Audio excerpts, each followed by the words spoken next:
the Ice Age. Oh, do I have to change my pick? No, I wouldn't we don't have stop time you. now. This is not gonna help, Mike. This is not gonna help the allegations. This is only gonna aid Todd's ongoing argument about delivery service foods. Last night, Jen and I were gonna wrap up the bear, and I was like, "Oh, you know what? Like, I don't really want food." You know what goes really well with this show about like finely prepared food? Let's order takeout. That's where takeout. I was like, I really just want like something to snack on. Maybe I'll order like some fucking, an app or two and some queso, guacamole, whatever. Like get something, just something small, something easy. Oh, Howlin' Wolf's quick. It's right there. Okay, yeah, let's bang, bang, bang, bang. Put it in. It's like, oh, I'll be there in 20 minutes. Perfect. Food shows up. Never done those. I go outside. Guy's still out there in his car. He's like, yep, thumbs up. Thumbs up. I look in the bag. I'm like, oh, they gave us a lot of chips this time because they put their chips in like separate little bags because I just noticed that the bag was very full. I went to pick up the bag. I was like, this is way too heavy. This is not my food. I looked inside. There was like multiple burritos in there. I was like, definitely not my food. I walked out into the street and I was like, turned my phone light on and I was like waving it, trying to get the guy back. Nope. He just kept fucking going. Tried to contact him through the app. He kept hanging it up. And I was like, all right, I guess the guy just doesn't want to rectify this. Yeah. We had ordered like 2 appetizers, which was, not quote, not a lot of money, even though with those fees and all that bullshit, it's still like fucking $30. It's pretty expensive. Yeah. We had gotten delivered like a $70 order of food, at least, probably. It was like 3 burritos, tacos, and buffalo wings. This sounds like the opposite of what Todd complains about, though. You got bonus. Yeah, this this sounds like it we're had, doing very well. What if it had sour cream in there and shit? I don't like sour cream. Well, so here, so let me get there. So, Todd always says they fuck everything up, which here you go. I looked at this and I was like, I'm not hungry. Like, I don't need food. I don't want this person's food. I'm gonna feel really shitty for the person that gets our food that ordered clearly like full dinner and is getting queso dip and like an appetizer. It's likely that the mix-up happened at Howling Wolf. Really? The other bag, Interesting. Yeah, so like did they they normally have your name on it or whatever? like a DoorDash guy wouldn't normally like get like multiple bags from the same restaurant to go up. The only reason why I think it could have been the driver maybe that fucked it up is because the slip stapled to the thing was also named Brenden. So like, I think that's the confusion, was that there was 2 Brenden to go orders. But he probably just went to Howling Wolf and was like, I'm here doing a DoorDash order for Brenden. Yeah. Okay. That's why, like, you flagging him down, he's like, I don't know what you want. Like, I got Brendan's order and I delivered it to Brenden. Like, what do you want from me? So that was all whatever. I felt bad. I like left the food by my door for a while because I was like, maybe they'll call me back. Maybe they'll come back. Maybe the restaurant will call us, because this is like a crazy mix up. It's like, very little food and a whole bunch of fucking food. So like 20 minutes goes by, nothing. I'm just like, I'm not hungry. I just wanted something to snack on. I guess I'll like eat these wings because like whatever. Because all the burritos had shit I don't fucking want in it. It was like I couldn't even eat the food. It was like full of black beans, sour cream. Like it was like, in my opinion, the worst possible burrito mistake it could have been. Like it was just so much shit in there. The only way it could have been worse if it was seafood. I mean, I don't really like beans, but if it's gonna be any beans, I would rather it not be black beans. I think black beans are like, I don't know, like, because like I like all beans, like pinto beans, fine, kidney beans, fine, refried beans are like they kind of just mix into the mess and you don't really notice them. Black beans I feel like are harder and you like kind of you feel them when you chew into them. I don't know, that's how I feel. It's probably hard if a restaurant's preparing them, because it shouldn't be hard. I don't think. Well, not like hard, not like fucking. No, I know. I know what you're saying. I feel like the texture and consistency of black beans compared to other beans. The other beans I feel like are a little bit mushier and they kind of just blend into the rest of the food. Or those are beans that sat out for a long time. I don't fucking know. I just don't really fucking care for black beans. Is that a crime? Yeah, it's kind of a problem for me. Like I'll if it's done right, like those corn and black bean empanadas from fucking Border used to be really good. I would eat those. I forgot about those. Anyways, they fucked up the food. I was not happy about it. I tried to eat one of those burritos today. I was like, I'll just pour a shit ton of hot sauce on this. There was because it wasn't even like there's just beans in there. Did you There was contact- so did you get your much money beans back? in there. Yeah, I got my money. I got my money back. Yeah, I got like Uber Eats credit back, whatever. Like I'll just order. Oh, that's food bullshit. all They the don't time. give you your money back. You can, but I was like, I'm gonna order food again at some point. I'm not. Yeah, you might as well get a mixed up order again. Why? You know, See, here we go. Anyways, welcome everyone to the Pass the Control podcast, a show where a couple of best friends talk about the latest video games and nerd culture. Sometimes we have guests, sometimes we talk about to-go food too much. Either way, we have a new episode for you each and every week. As always, I'm your host, Brenden Groom, and joining me on this lovely Saturday evening is the anime senpai himself, the yo-yo master, Mr. Michael Desir. Mike, how are you doing tonight? I ordered Sylvan Street from Uber Eats today, I think, or maybe it was Grubhub. It doesn't really matter. I got my order. No, What'd you get no from issues Sylvan with the Street? thing. I don't know, something stupid, fried chicken, something or other. I don't know. Was it not good? feel like the I food's was not just bad. trying something different. Yeah, the food's not bad, but I normally It's get like consistent pub other fare. things. It's like it's good. Yeah, I just got because I wanted to get something different from what I normally get. I feel like I normally end up getting steak tips or like a grilled chicken instead of a fried chicken. No, you know what you need to get at Sylvan Street? Get the turkey chicken. tips. No, the chicken honey lemon sandwich. It's fucking delicious. I think you'd like. It's got like a honey glaze to it. It's good. It's just like straight up plain chicken breast with a honey glaze. Listen, if we hit the next tier of donations of money coming in, we're gonna launch a mini series where it's just Mike and Todd reviewing their to-go orders. We'll get them here. You mean it's gonna be Mike ordering his to go? I mean, reviewing his to go orders. Todd doesn't order to go. Like, No, I don't know. we'll Doesn't- get Todd to order just for this. You'll both Well, come here. We'll Amanda- set up Amanda we'll has- have a little set. We'll get it going. Amanda got a $30 DoorDash credit, and I'm like, oh god. It's like, what are you gonna do with that? You can buy Order one food. What do you sandwich. mean? What are you gonna do with that? Why are you so anti-delivery food? I just don't want a guy eating all the fries and a couple slices of pizza on the way over here. It's just I don't. I really want to see you open a box of pizza that you get delivered and there's fucking Imagine the one pieces. time, the one time I do it. It's just gone. Like I would actually pay for your food for you to order pizza if that happened. Like I that's insanity. I'm picturing him getting like a large square pizza and someone's taking the middle All slices. the, or they take all the end pieces, just leave everything else. Also joining us tonight, of course, is the takeout Toddy by nature, Todd Ooh. Gary. Todd, how are you doing over here? Good. Rounding us out, of course, is the Disney daddy himself, Dominic 40 Dom. How are you doing? I'm here. And we're past the controller. Nailed it. I was gonna say that at one point. Anyways, we got a great show for you tonight. A couple of quick housekeeping things before we roll right into tonight's PTC Movie Club episode. So if you haven't listened to, if you haven't watched Godzilla Minus One yet, you don't want us to ruin that movie for you. We're going to talk about that movie in detail tonight. So this is one of your final chances to bow out and come back to this later after you've watched Godzilla Minus One. I have a new drink recipe video, blah blah blah, on the website popping up probably maybe tonight after the episode, if not tomorrow morning. So if you're watching us live or catching this before that happens, then you get a little sneak peek that's coming tomorrow probably. What else? PTC Movie Club for July is Dom. Dom, you know what you got? You got a movie picked? You got a movie sitting there in the wings? Give me a couple minutes here. Okay. I'm cooking a little thing up here. Okay, he's cooking a little thing up here. You want a triple feature? You want to do it at the end of the Well, I'm working episode? on it. You want to do it at the end of the episode? Yeah, let's tease it. All right, we'll tease it. We're gonna edge the audience real quick. And then I don't know. There's SGF stuff up. I talked about it last week. I'm on a bunch of different podcasts. We had some guests on a bunch of different SGF related things out in the wild.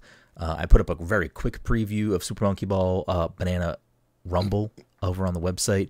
I probably will maybe type up a few other little short preview things I got to play at Summer Game Fest. You can look for those probably soon-ish. Anyways, last chance. Godzilla Minus One. All right. Since I accidentally screen shared earlier before we went live, so Mike and Todd both saw what the tomato meter and audience score for Godzilla Minus One was, but usually we start every episode off with this in the box office mojo numbers. So Dom, what do you think Godzilla Minus One did for tomato? 94. 94, 89. No, 94.5. No, I meant like I didn't mean to say even. I meant to say like for like both. Sure, Todd, you saw it, but go ahead, guess. I did not see it. Did Dom guess it? Yeah. Right, I'm going 98. Wow, that's crazy that Todd just pulled that one out. It is a double here. I get points for that. I don't get points for that. No one ever gets points for that. So, but critic consensus with engaging human stories anchoring the action, Godzilla Minus One is one kaiju movie that remains truly compelling between the scenes of mass destruction. Audience says an instant classic addition to the franchise. Godzilla Minus One has terrific special effects and a really entertaining story to match. For the budget, I don't know if they ever came out with the actual budget. I think there was only an estimate. They never really. All right, well, let's see. With the internet budget says it's about 15 million.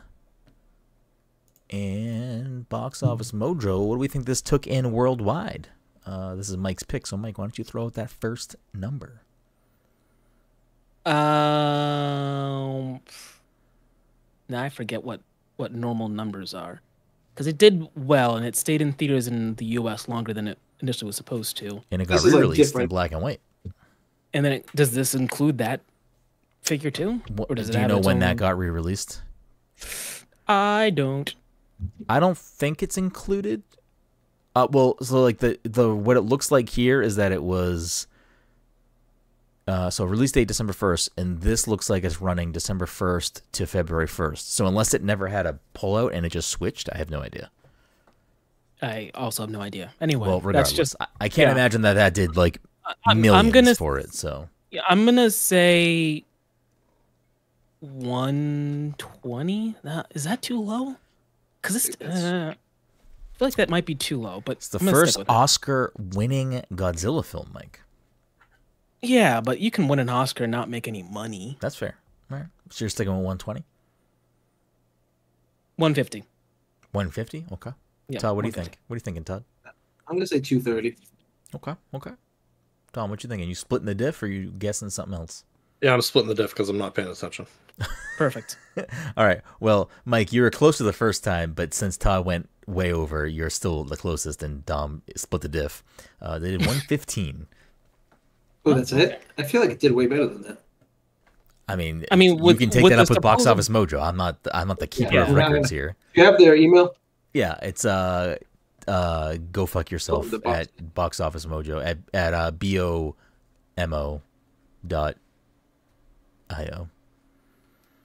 .biz. Yeah, with the supposed budget of 10 to 15 million, like it's still an impressive haul. I just didn't remember how. I couldn't remember like what the multiplier ended up being at the end of the day. I don't know. It's a pretty niche movie, anyways. He's right. With that box office poll, he's right. Yeah. So this was Mike's second time viewing this film. Mm-hmm. This was the rest of our first time. Yeah. Dom, this is the first time for you. Yes. Before we even get into Godzilla Minus One itself, where is everyone at? Just like kind of what is your history with Godzilla? Like, have you watched a lot of Godzilla movies or other things, or is this like really the first way you've kind of engaged with Godzilla in any capacity? Let's see. I'm pretty sure. I don't think I saw the Matthew Broderick movie in theaters, but I've definitely seen it at some point. There was also the cartoon that was based off of that movie. I used to watch that. You did go by Godzuki for a long time in Smash. I did, which is weird because I did not watch that particular cartoon series. Okay, all right. He's a fraud. But got it. I was familiar with that whole thing. And then, like the recent films, who directed the first one? It was whoever directed Rogue One, right? Gareth Edwards. I have no idea. Yeah, Gareth Edwards. Yeah. So I watched, I'm going to call it his series of films, even though I don't think he directed all of them. He might have directed those first two. Okay. The Godzilla films are like weirdly separate. Like like this film is grouped in with another set of Godzilla movies because of like the story that it tells, the way it tells the story. It's like weird. I like looked up and like it's broken down into like the way the Godzilla story is told and not necessarily like, I mean, obviously the new ones all are linked, but wait, this Godzilla film is tied to other Godzilla films? The way it's listed on, I think on Wikipedia, is like it is in a list of other Godzilla films. Interesting.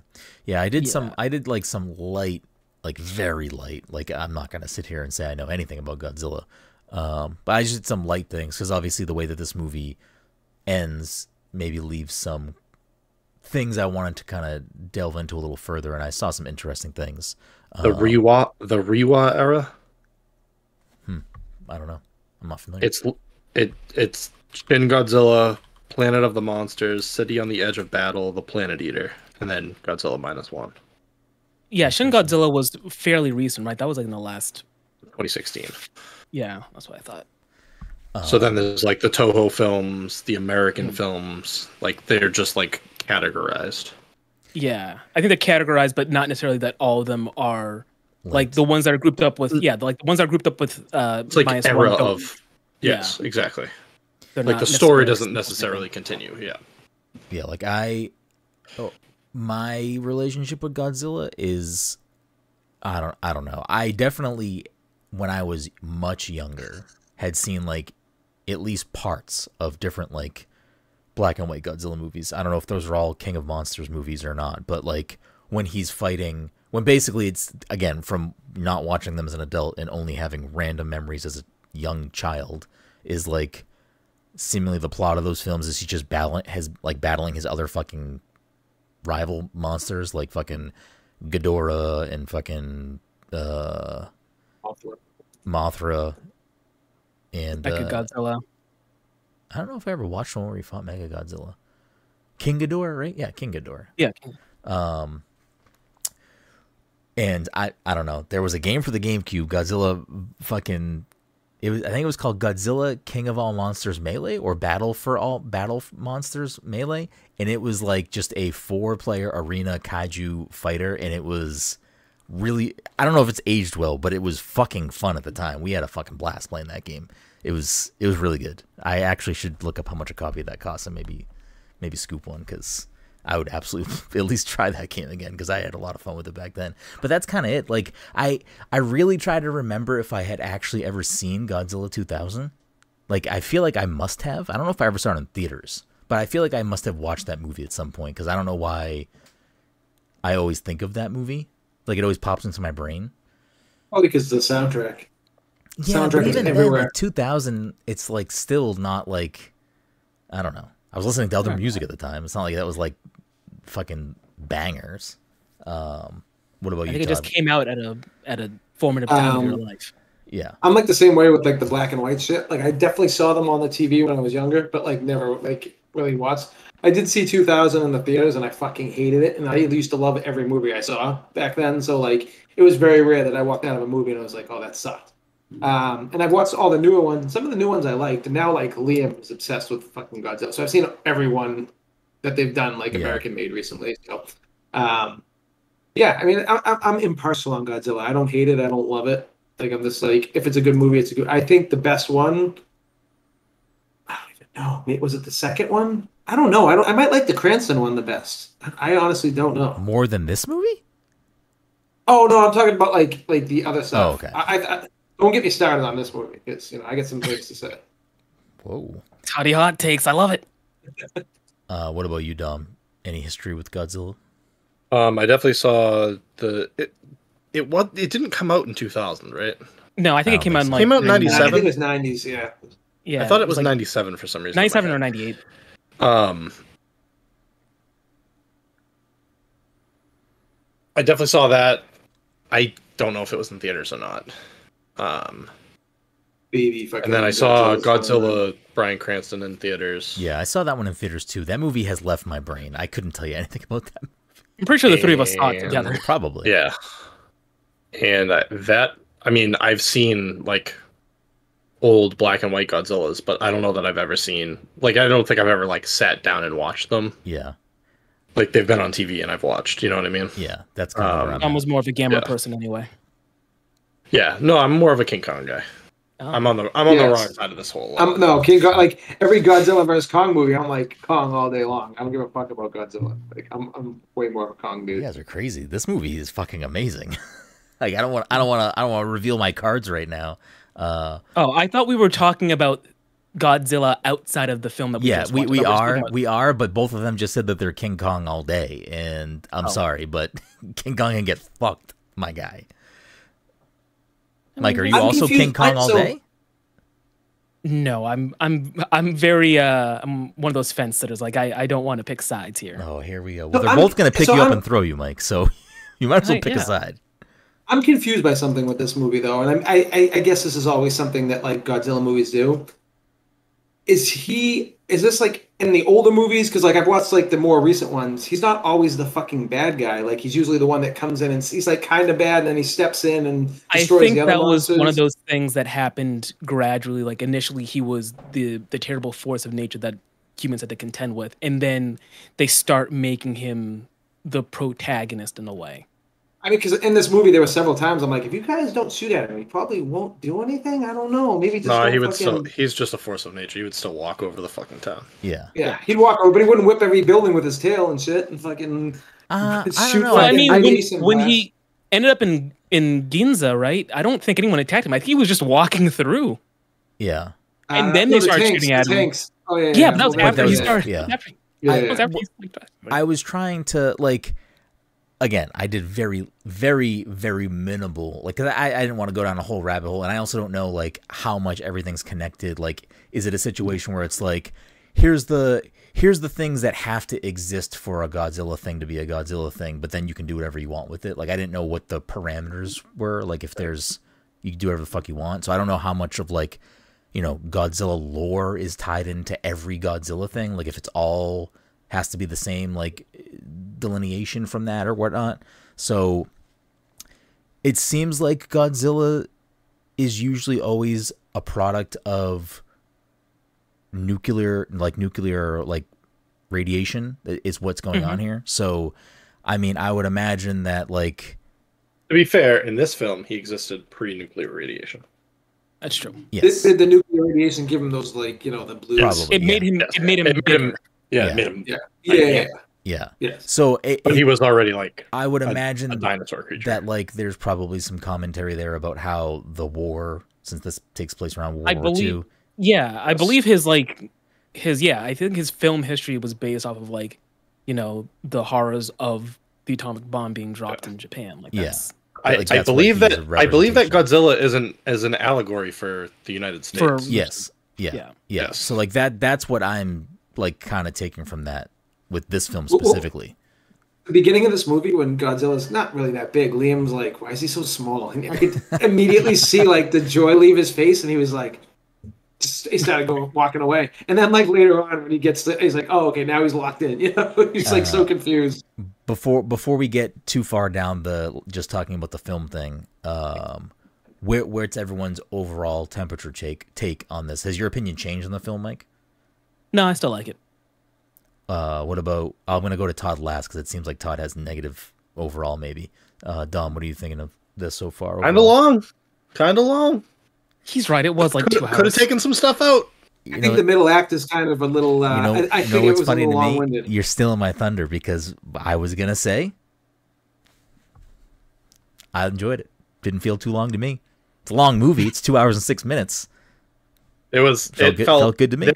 There were pieces in the middle that felt like they dragged. I mean, I thought it was a good movie. I just there was stuff in the middle that I think if this was a more action heavy film, I could see myself not feeling the same way about the length. But because it was, for me at least, a very more like the stories about like the story that revolves around Koichi. Koichi and Noriko, like I really enjoyed that story. So like you get a lot with them, you get a lot about you get a lot about the war. You get a lot about, and I don't like war shit. So like I think it did a lot for me in the storytelling outside of the Godzilla stuff, and I fucking like the Godzilla stuff. The Godzilla stuff to me felt very Jaws-like, especially at the beginning. Where it was like you don't see him for a fucking long time, and it's like when that happens, it's kind of like, what the fuck's about to go down right now? No, like I was gonna say, like that's the biggest takeaway I had from this movie was definitely inspired by Jaws. A lot of it, like that first scene with the boat, the two boats, when he's like, the whole boat stuff obviously makes it seem more like Jaws. Not even that though. Like the bomb in the mouth, and then they shoot the bomb in the mouth and they shoot it. Bomb, yep. Then they're dropping the barrels off, just like in Jaws when they're dropping the barrels off. What does he say? Does he say "smile, motherfucker"? Say "cheese, motherfucker"? What does he say when he shoots the barrel in the first one? Yeah, I forget. I think he says "say cheese." I think he says "say cheese," or maybe he says "smile." I don't know. That's the end of the first movie, right? The boat is sinking. He eats the barrel and he fucking snipes it. Yeah. No, what that's like. I was like, oh man, this movie is definitely heavily inspired by Jaws, and honestly, that's why I liked a lot of this movie because of that. Yeah. It seemed like a cat and mouse kind of thing rather than this guy, minus the parts when he's destroying the city. But like you know, when they're in the, I liked how it was in the water a lot more. I kind of really dug that. Yeah, I a lot of the Godzilla stuff too. Like it won an Oscar for VFX, right? Like that's what it won an Oscar for. Yeah, I think visual effects. Yeah. Did you say the budget? It's about 15 million. Yeah, the amount, like, this might be the best Godzilla's ever looked. Right. Probably, yeah. And like on like a small budget. Like, yeah, the thing that I read was just like it's kind of not normal for especially a movie to win an Oscar that has that low of a budget. For specifically visual effects. Yeah. But like, I don't know. I didn't see the last two. I saw Godzilla. You saw Godzilla 2014. King of the Monsters or Godzilla versus Kong. So I don't know like how he's looked recently. But like this, he looks pretty good in the most recent ones. This might. I thought Minus One's portrayal of Godzilla might have been the best that I've seen. It was really good. I think my favorite scene of Godzilla specifically is at the beginning of the movie where he's chasing the boat and it's just his like obviously his fucking back, but his top of his face is out and his eyes against the water is fucking wild. It's like an alligator shot. It's literally what an alligator looks like, and that's why I was like, "Wow, this is fucking awesome." Yeah. Even Amanda's like so critical of fucking everything, and she's like, "Wow, this looks really good." And she knows nothing about the budget. She knows nothing about the budget, though. She knows nothing about like what this movie is. She's like, she was like, "This looks really good" during that whole water scene. And I could tell, and she's watching it. That's not her type of movie. She was in the kitchen. Next thing I know, she's sitting down on the couch watching it. It's like, even just like when they're shooting the fucking mines too, like that water explosion was like it was just really good visual effects all around. Like it was really good. I need to know. Did anybody watch it in English? I watched half in Japanese and half in English. I watched it in English for Liam. Because I started not being able to pay attention, and I needed to hear the English. Yeah, no, that's fair. So that I could come back into the movie. I went back and forth a little bit at the beginning just because I wanted to see, and when I noticed how different the dialogue was at the beginning, because it's not the same dialogue, I was like, no, I'll stay in Japanese. There was at least like one or two scenes where I noticed that lines where I specific because in the English they like said something and I was like, it sounds like such a weird line to say. It sounds like anime. It sounds like corny dubbed anime. It does kind of sound a little corny. Yeah. So then I rewinded it and switched it back to Japanese, and I was like, oh, it's a different line in Japanese. That's why. So I was like, I'm staying in Japanese for the rest. Mainly because I wanted to see if I could, like, I had other shit I needed to do this morning, and I was like, let me see if I can put this on English and do this other shit at the same time. And I was like, nope, I'm just gonna lay on the couch and watch this because not dealing with that. Yeah, I mean, we've already started time with the movie, so we can just roll right into it. I mean, starts off on Oda Island where it's, you know, baby Godzilla, smaller Godzilla, pre-nuclear waste Godzilla, and he's still fucking shit up. He's still killing everyone there, aside from Koichi and the mechanic. I don't know what the mechanic's name is that also lives. Yeah, I forget his name now. It began with a T. Yeah, it's like Mr. Tashinabe, maybe. What are you referring to the main character as? Oh, Shikishima. Okay. Yeah, that's his last name. Yes. His last name, yeah. I just call him Koichi because it's easier for me to remember. Yeah, I don't know. He like I think know in the movie they go by Shikishima in the whole movie. No, they pretty much most of yeah, because like I believe in Japanese you refer to your family name first, and then your given name second, and like people refer to you by your family name. Yeah, well, even at the end when like Doc is like talking to him, I think he's calling him like Shiki-san. Yeah. Yeah. So, yeah, I was just trying to remember the engineer's name. Yeah. I didn't like the whole blaming him for not getting in the plane, for being in the plane and not shooting. Like I was like, I don't know if it translated worse in the dub, and if it because it came across as just forced and like that whole part. The problem is that he was there and he shouldn't have been there to begin with. Yes. That was they were all mad at him because he was a kamikaze pilot and was there. Backed out, yeah. Which like I like Shikishima's story. Like I like his arc of, he was in the war. He was supposed to be a kamikaze pilot, which means you're gonna die. He pretends his plane has issues, goes to Oda Island, which is only supposed to be like to fix planes or whatever. Godzilla shows up, blah, blah, blah. He shows cowardice again when they're like, oh, go fight, shoot with your fucking, the gun out of your plane or whatever, and he still goes to the plane, but chooses like, probably like, hey, if I shoot this fucking thing, it's going to kill me. So yeah, I don't want to die. He freezes up. You also forgot the part where he got a letter from his parents that said, like, you need to come back to us. You need to live. Yeah, because that's there's the whole it's. I mean, you can still call it cowardice, but like he's like trying to fulfill a promise to his parents. Yeah, and which listen, I'm not saying he's a coward, but the film and other people are framing him as a coward. In that same scenario, am I hopping in the plane shooting fucking mutant lizard? I don't know. I don't think so. Maybe. Depends who on the island. If it's, if really that might change my opinion. All you have to do is step on him at that point, like where he was. Yeah. It's a crazy situation. So it is what it is. But I like how that kind of follows him through the whole story. It's obviously I think, aside from the not supernatural element, I don't know, Godzilla supernatural element, is that nah, well, no, I would call it not supernatural, not paranormal. Yeah, just I don't feel supernatural is fine. Yeah, just like an element that shouldn't be he's there. Outside of nature. Yeah, I suppose that's true. Is an element that wouldn't normally be there. So you have that, but that also is kind of becomes his PTSD for war for the whole movie, which I think is it obviously works for both reasons, which is part of the because I think my favorite line in the whole movie, which I actually meant to scroll back to it and see if it was the same line in English, was our war isn't over. It's when they're after, I think it's after they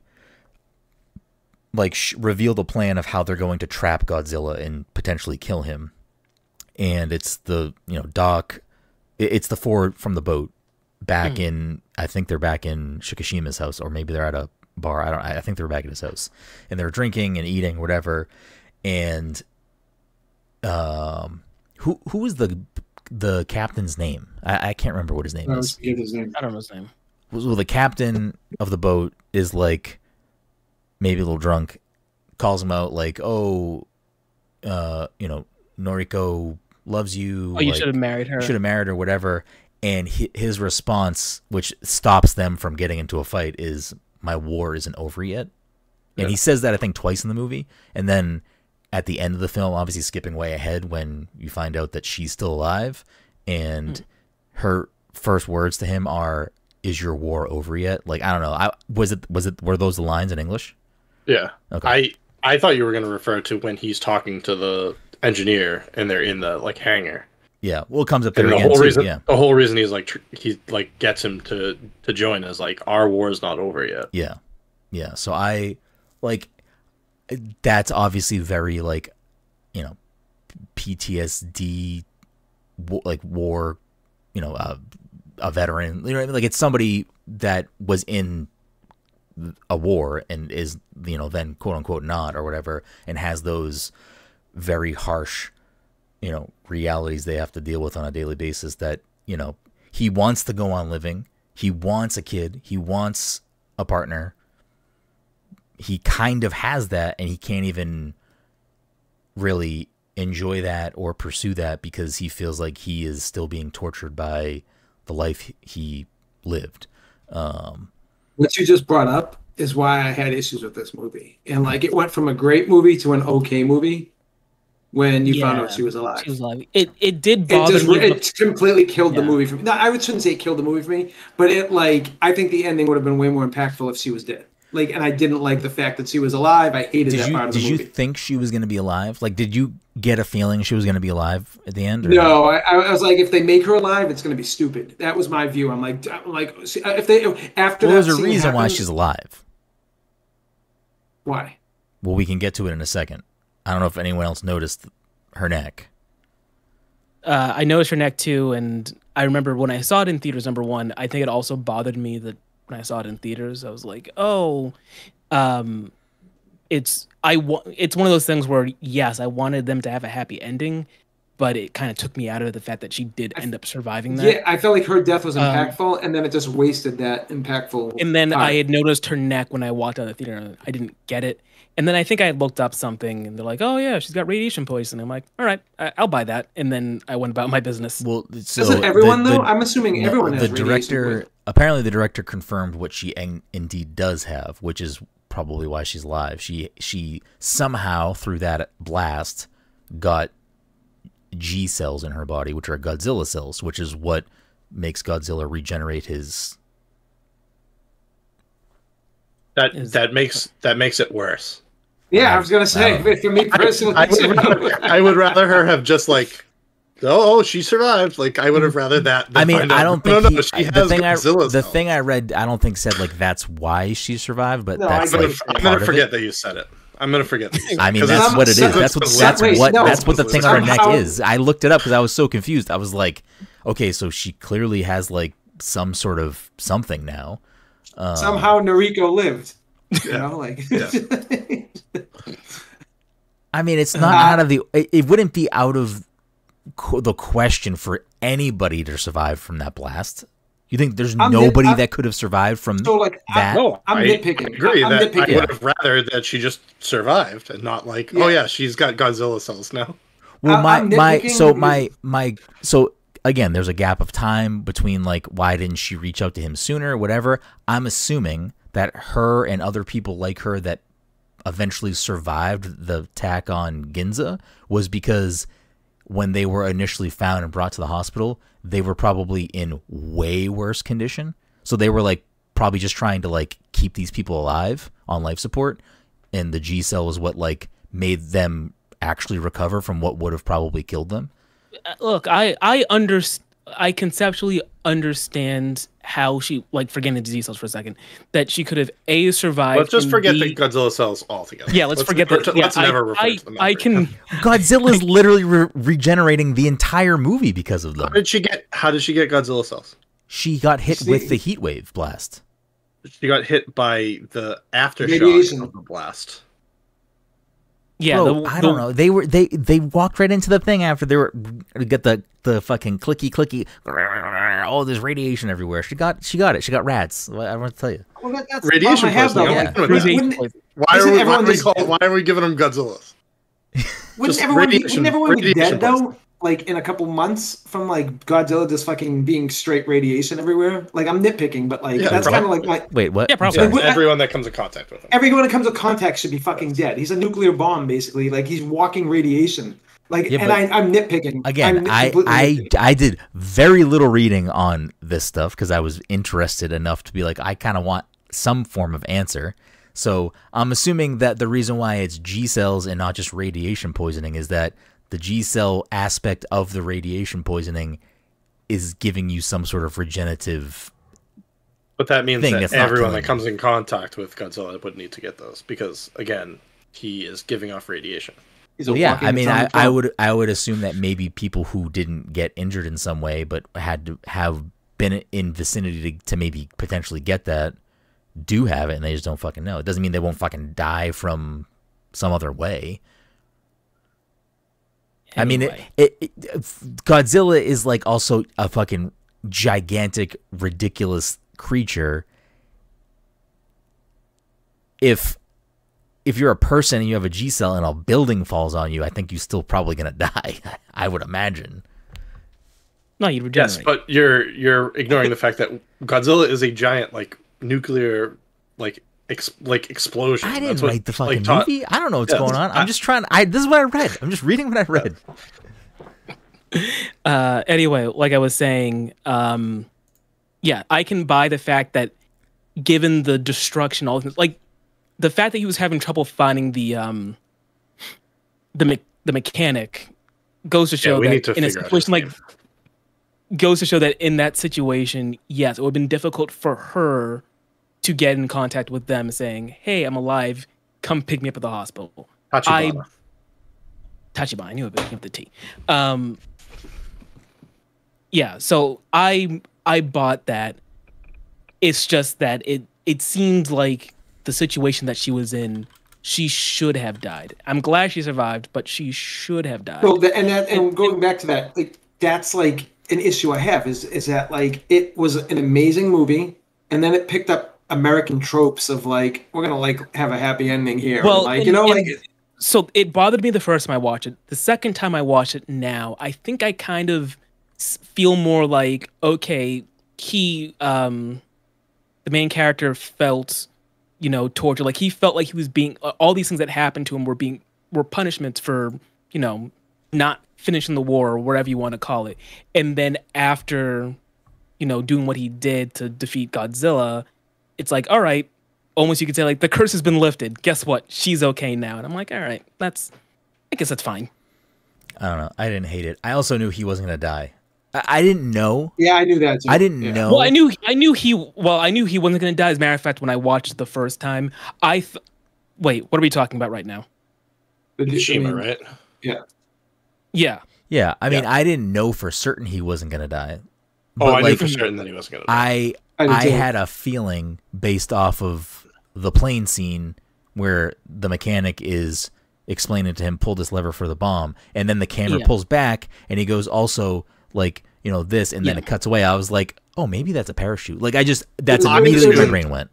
I assumed that the lever was the ejector. Me too. And he was lying to him. Yes. Yeah. You need something to prime the bomb. I get you. Yeah. Yeah. Because that scene was very like Dark Knight Rises ish, like where you're like, like that whole like where they kind of hinted something when they're talking about the bat plane or whatever, and then at the end, they're like, oh yeah, it's got an autopilot, but we didn't get it working. So you have to fly manually. I think Godzilla Minus One made way more sense than Dark Knight Rises as far as like the ejection scene. I do agree with you that, to kind of pull it back for a second, I agree with you that it does take away a little bit of the impact of her death, because that whole scene kind of fucked me up, because she's on the fucking train and you're like, oh, she's definitely gonna die. Like when she was hanging from his mouth, hanging on that bar, the whole time in my head I was like, this is a movie that's like, quote unquote realistic, aside the fact from Godzilla. Like it's like there's nothing that's gonna save her. She's gonna fall and fucking die. Like that's what it is. And then when you notice the water, I was like, okay, all right, cool. We're gonna get out of this. We're good. And then it cuts to her again, just like in a mob of people. I'm like, oh no, she's still just gonna fucking die from this thing. And then he shows up and grabs her, which I don't know. That was a contrivance. that's He a had to weird send scene. He had to send 100 letters that all like got this guy to like be all pissed off to come find him, but he just like ran into a crowd and found her. Like that goes back to like the whole. To be fair, she was the reminds one me- person that was just like kneeling on the ground, drenched in water, so Yeah. it was But kind of easy to find her. Well, that goes that. I mean, I was- he at least knew where to look. She was working there. She was probably on that train, and he's like, "Oh, that's her train back," and the train got fucking eaten. So like, I'm assuming Yeah, he he saw went. the train in the water, Yeah. and he's like, "Oh, I can see it over there." She was probably in that one. So like She's probably that whole- it is sort of maybe he could like deduce this is where she like the vicinity of maybe where she. Oh, you would know what be. it is? Because he got the G cells earlier, and he could sense There it. it is. that's There it. it He is. already met him twice. I No, stay but G'd up. that whole scene, even with her in the train, I'm like, oh, it's like, and I don't want to keep on saying this, but like, it's cheesy kind of American-made action movies where I'm like, oh, it's going to be like this kind of thing where like the main character in the movie is just in the right spot on the train and she's getting dragged through, and then it's going to perfectly work out where she lands, and then they do this death where I'm like, cool, and then they retract that whole thing, and I'm like, okay. I so mean, it's I just as still bad. think they retract it. Like, it doesn't ruin the whole thing for me. Especially because it's like the final, aside from Godzilla regenerating in the water, it's like the final thing that happens. Because I guess let me ask this question then. When he leaves the letter for the daughter, she brings it to the neighbor, that stuff happens. A little bit later, it must be after they're already dealing with boats and he's flying. Mm-hmm. The neighbor gets the telegram. What did you think the telegram was? The first time I watched it, I wasn't sure. I couldn't even begin to figure out like what it could have meant. Based on what was in the letter he left, which was no information, it was just like, use this to like take care of her. I assumed that he had maybe planned on sending a later telegram to her to be like, hey, I'm probably Here's going the to plan. die. Yeah, Yeah. I'm probably going to fucking die right now. So that's what I assumed it was. I don't know if anyone else had like thoughts about that scene. No, I think that's probably where I was Where at you're too. at, yeah. I don't know. I still, stupid plot holes aside, or like still like, you know, the deaths that, you know, get taken back. I still fucking really like this movie. I don't give a fuck. I think I'm being a little too hard on it, but I think that this movie is like leaps and bounds ahead of other movies, and for it to have those little things, which I guess I'm harping on it too much, it kind of ruined this like really fucking amazing movie that I was really, really enjoying. But it doesn't. I still think the movie's great. Like it went For from it to like being ruin like the movie top for you, tier. I think that's kind of crazy. No, it went from like top tier to just being like it was a good movie. Honestly, it's what made it go from 100% to 98% for both the critics and the audience. Yeah, right. Yeah, right. That was Just dropped it at 2%. Yeah. From now on, I think we should refer to the captain, the doc, the kid, and Shikishima as G-Unit. Yes, I like it. I also want to bring up the scene that inspired my background, which is the final boat scene. Yes. They're like, oh, we're done for. He's gonna pull us under, and the fucking green kid comes over the thing and's like, don't worry, I'm here with all the tugboats. I was like, this is just fucking Rise of Skywalker. Like, what are we doing? Listen. I didn't like it then. I don't like it now. Tugboats. When I was watching the movie the second time, when I was watching the movie the second time, I was trying to remember like what happens with the kid, because they leave him on shore. Like, listen, you can't, you know. I don't like fight a that war. scene. Like it's You're like the you were future. too young. Like, Yeah. you're the future. Yeah, You're leaving I this was to trying you. to remember. I'm like, I know he comes back later in the movie, but what did he do? What happened? And then fucking He took tugboats the show up. Millennium I'm like, Falcon and he flies to Exegol. and he finds They fly now. They fly now. Every time they play, that's Godzilla's theme song, right? Yes. Okay, every time You they were thinking played, of Pheromones? You kept doing the every Pheromone. fucking time, I meant to bring every this up. time, I was like, at some point, I was like hoping, like, just let it drop once, just let it fucking like, maybe the real. credits, maybe like, just and I'm let over it here happen. watching it with everyone, and no one understands what I'm saying. But I'm like, no. It's such a good theme song. Like, it's such a good theme song. But that, Do they but use like it in that, every Godzilla movie? Do they was always use it or Pheromones. no? Yeah, it's Godzilla's theme. Yeah, I don't know if That they're was- like there's a lot of Godzilla movies. I don't know if sometimes they want to be like, let's fucking remix it. I let's mean, change it up. is I'm it sure they- it's I'm Pheromones, sure they right? did something I'm else. pretty sure it's the Pheromones, yeah. song. Yeah, okay. I'm sure they did something different for the 2001. I don't remember it being in the Bryan Cranston one. I don't remember it in any of like the recent, I don't remember any of the American new ones. Yeah. I also had a problem with the tugboat thing just because, like, just before that, they were like, "Oh, the crane's broken. Like, we're in big trouble." And then they're like, "Yeah, just tug with the tugboats." But the crane's already broken. What are you guys tugging on? I think the crane was still connected to the boats, though. It was just like yes, but it was broken. Like, I think they were just trying to avoid being pulled into the ocean. Yeah, they were still pulling him up. That was like the whole point of the tugboats. I don't know. I had a whole I had like an issue with like the logistics behind that whole scene. Yeah, and that's why Dom gave. And that's why I gave it a 94. Yeah, that's why I guess a 94 because I was like, that's got to be worth 2 more points. Yeah. So director Takashi Yamazaki confirmed that the black marks on Noriko's neck were Godzilla cells or G cells. Yamazaki's remarks about Godzilla Minus One's cliffhanger not only led to a roar of applause from thousands of excited Godzilla fans, a lot of bad moviegoers is what that. But also reignited months-old fan theories about what direction potential sequel film could take. So I tried to human Godzillas. No, I tried to look at more G-Cell like stuff while we're doing this, but it's way too much to try to like listen to what everyone else is saying and stay on pace and read this. So I'm just not gonna go down that way. This is where Resident Evil comes from. This quick little thing that I'm reading, which is like this IGN article. Lore-wise, G-Cells have played a major role in creating 2 of Godzilla's most prominent villains, Biollante and Space Godzilla. In 1989's Godzilla vs. Biollante, a scientist named Genichiro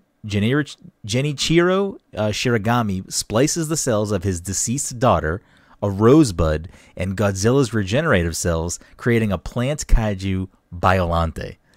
And Godzilla's subsequent victory over Biollante would prove Pyrrhic because her G cells mixed with a black hole after Godzilla yeets her into outer space, leading to the creation of Space Godzilla.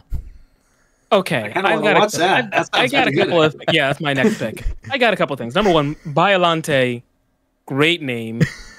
I don't know what else to say about that. Number 2, scientist. Okay, I get it. Deceased daughter, gonna bring her back with regenerative, radioactive monster cells. Why? Where's the rose? Where does the rose come in? I want to bring my daughter back. Also, I want to spice things up a little bit. I don't know. Maybe it's going to be a pick. Maybe we got to find out why the rose is there. The director's words also spawned a separate fan theory that envisions a sequel film exploring the kaiju's 5th form, Shin Godzilla, which saw Godzilla fail to evolve into a monstrous humanoid form. Other less eccentric fan theories opted to view Noriko's G-cells as a grounded allegory for how Godzilla's curse is similar to how nuclear fallout affected the real-life citizens in post-World War II Japan. Yes, that's when you brought up G-cells, I just assumed that was like more commentary because Godzilla is the allegory for America and the atomic bombs. Yeah. So yeah, he is imposing his radiation. Yeah. I still don't like it. Yeah, it's fine to not like it still. Mike, the poster for 1994's Godzilla vs. Space Godzilla not only has Godzilla and Space Godzilla. 1994? Sorry, is it 94? Unless that's a 54, but I think it's 1994. 1989 is versus Biollante, so. Yeah. So it has Godzilla, Space Godzilla. I'm assuming this might be Mecha Godzilla. It's definitely a more it's a robot of some kind. Yeah, but it doesn't look like Godzilla, so maybe it's another thing. Okay. I'm assuming this is Mothra, and then Godzuki's there. Mike, it's got all the bangers. I was gonna say something just now. I was gonna say no, it's gone. Doesn't matter. Oh man, I love how Godzilla didn't take off in the 90s because of Back to the Future. Is that really what a reality? That's what people are just saying. Here's sentences from. So Godzilla vs. Biollante. It received generally positive reviews, praised for the storyline, visual effects, and the score. But it was a disappointment at the box office due to competition with Back to the Future Part 2. Oh, yeah. And here is the next film, which is Godzilla vs. King Ghidorah.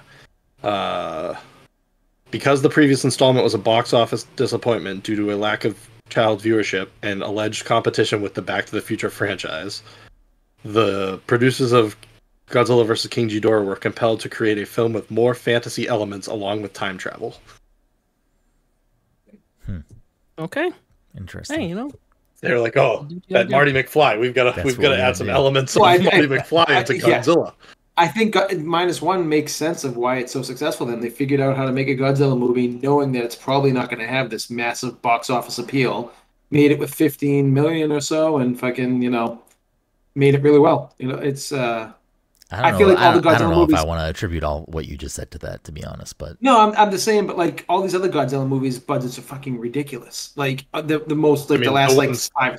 Those ones that I was talking about probably weren't that crazy. They're the the 90s Japanese ones. But no, I'm talking about like the Americanized ones though. Like, but America all, like, massive budgets and we're America. You see, we have a different stance on how Godzilla should work because we don't want to be the bad guy. Yes, correct. Like, no. Yeah, we're gonna fight other monsters. Which one thing I was gonna say before. Do you think in real life, if there was a giant monster, we would still be stuck in a Cold War with the Soviets? Don't you think we'd be able to be like, hey, look, there's actually a giant monster. We should probably, if we teamed up to fight the Nazis, I think we should team up to deal with this. Don't you think? In this political climate now, no, I don't think it would work. I don't think it would still be. My answer to you is, if I can change, you can change. We can all change. I think the answer is that was Rocky in Rocky 4. I think the answer will always be, and I'm sure it's what the answer is in this movie too, in the plot, is that I mean the United States is only going to do what fucking serves them. They don't give a fuck if there's a monster hurting Japan at that current time. What the fuck do they care? Like, right? Am I wrong? Post World War II Japan, like the U.S. didn't. They didn't give a fuck. They didn't give a fuck. Nuclear bombs. They dropped fucking nuclear bombs. I forget what the actual things were, but I think we had signed some sort of treaty with them. That's why they don't currently have a military. I think they're kind of, I forget what the whole thing is, but basically we're saying like, okay, we got your back now. You're with us. Yeah. So, and I forget when that was signed, but it seems like at least within the context of the film, it's like, hey, we told the U.S. and they're like, sorry, we can't. It's not that we don't want to help. We just can't, because if we do anything, the Soviets are going to do something, and that's going to be another big problem. So we can't help you. You guys are on your own. Plus, I mean, I would imagine at that point, because the Cold War is about, is the Soviet Union going to use nuclear weapons? That's what the Cold War is about, right? Yes. It's just like tensions. Nuclear tension. So, like, I don't know. The U.S. just used them on Japan. They saw what it did. I'm sure they don't want the Soviet Union to use them on them or another country that they have a geopolitical interest in. Like us dropping nuclear bombs everyone was like, oh fuck, they're willing to do it. So like we're if they do it, if we even do it to them, they're gonna do it right back to us, and we're fucked, basically, kind of thing. It's like, or hear me out. Pick a state. One of the shitty ones, make sure it's kind of near the ocean. Maybe we get our own kaiju. Maybe then we have the kaiju on our side, and then we're fucked, because they're going to pick Massachusetts, New York, fucking like all the areas like right near the water. Like we're fucked. Yeah, we are. I don't want to say that we're a high value target, but yeah, we're just low enough. It's like, yeah, listen, there's a show of force. We're gonna get the fallout. Even if it's not in mass, it's going to be fucking. Are you talking about the U.S. dropping bombs on itself? Wait, we've been talking about Fallout, like Fallout 76? Everyone has a phone.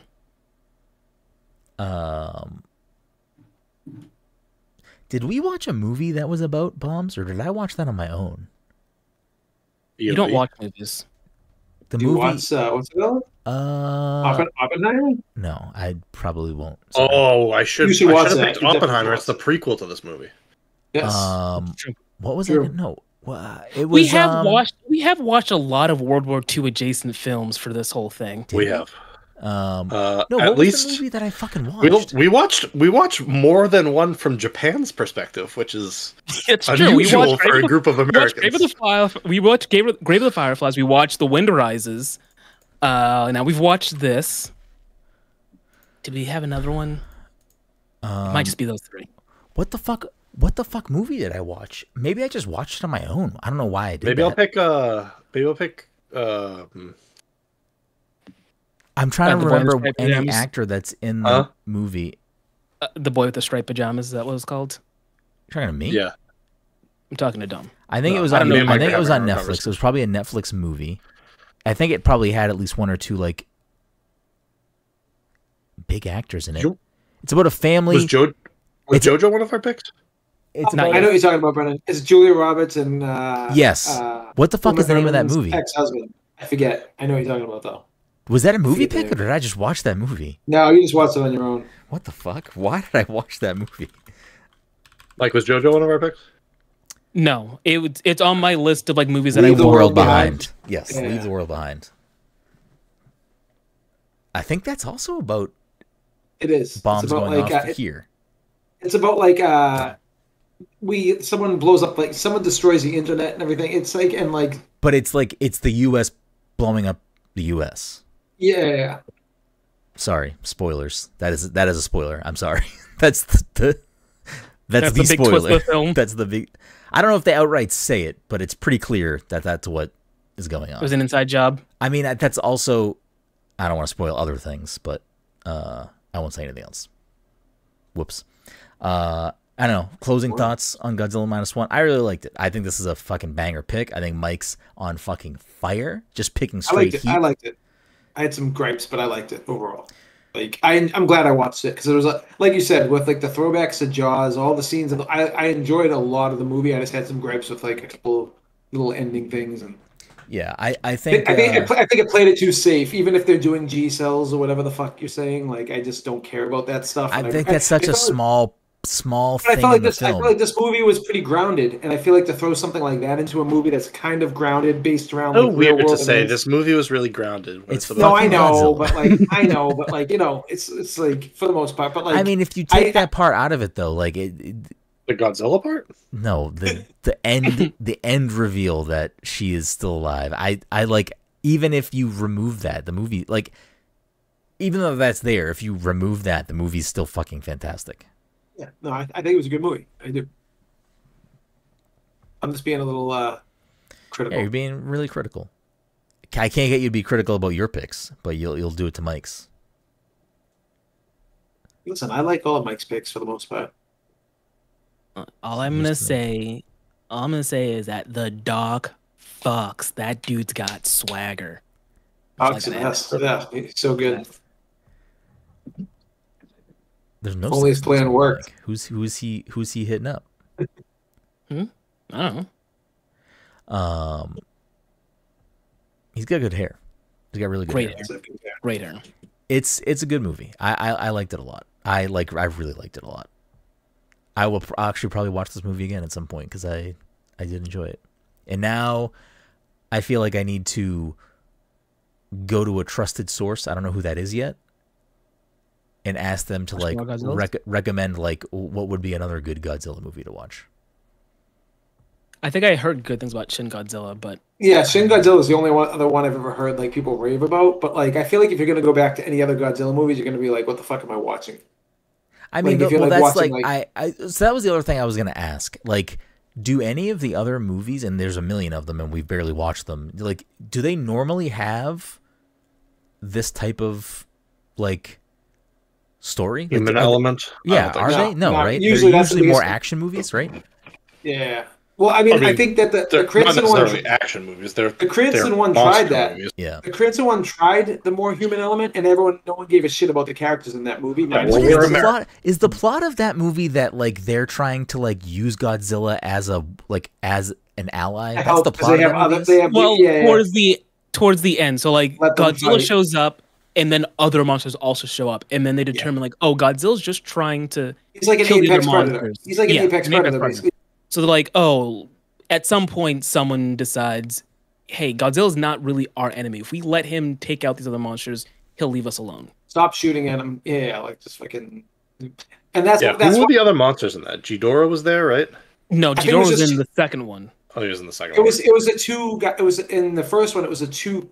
Like two of the same monsters. I forget their names. They called them Mutos, but I forget what. Muto yes, that's what it is. Yeah. Muto stood for something like monster unknown. Liam had me look all this shit up, so like I knew all this shit.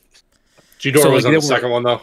Ghidorah's in the second one with Rodan and Mothra. Oh, Rodan was also there. Has Mothra always been considered a good guy in the world of Godzilla? Because like in the last two I've seen, Godzilla is controlled by the little girl, and it's like it helps Godzilla every single fucking time.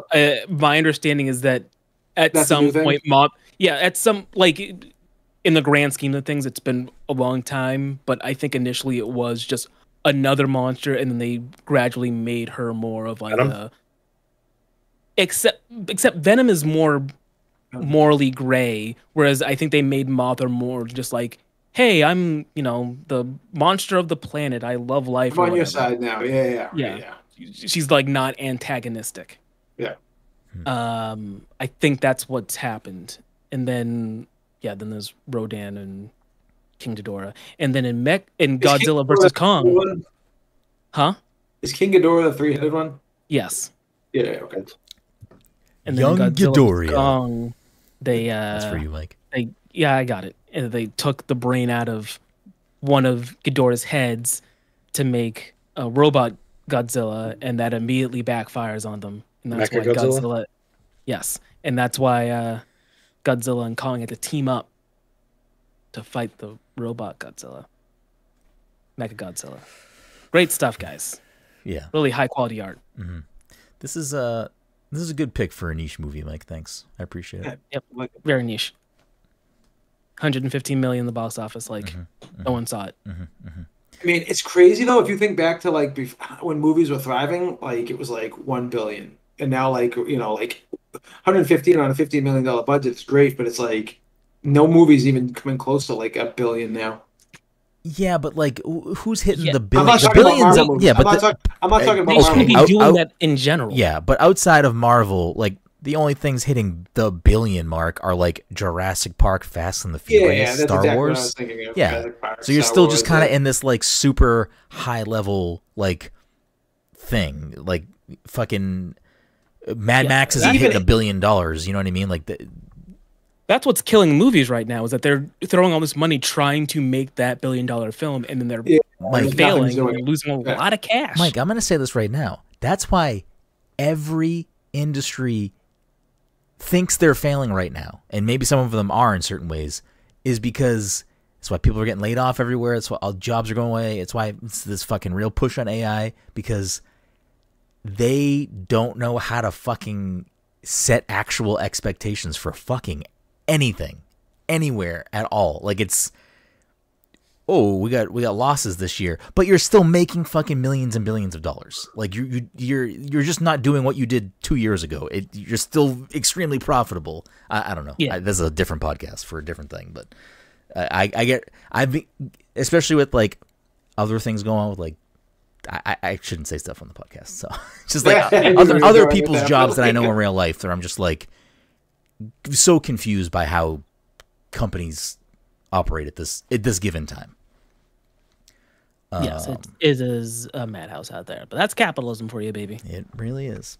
Any other thoughts on Godzilla before we wrap things up? No, I think we did it. I think that Oscar was very well deserved, though, because I thought it looks really good. For that budget. Yeah, it was great looking. Yeah. I don't really have a lot of complaints about this movie. It was long, but it was a good movie. I enjoyed my time with it. I had a good time. All right. Before we wrap things up and do the game, Dom, are you ready to reveal your movie club pick for July? I am ready. In October, I played a little game. Are we doing it again? Saw game with our pal Brenden there. Oh no. Ooh. Today, Mike, I want to play a game.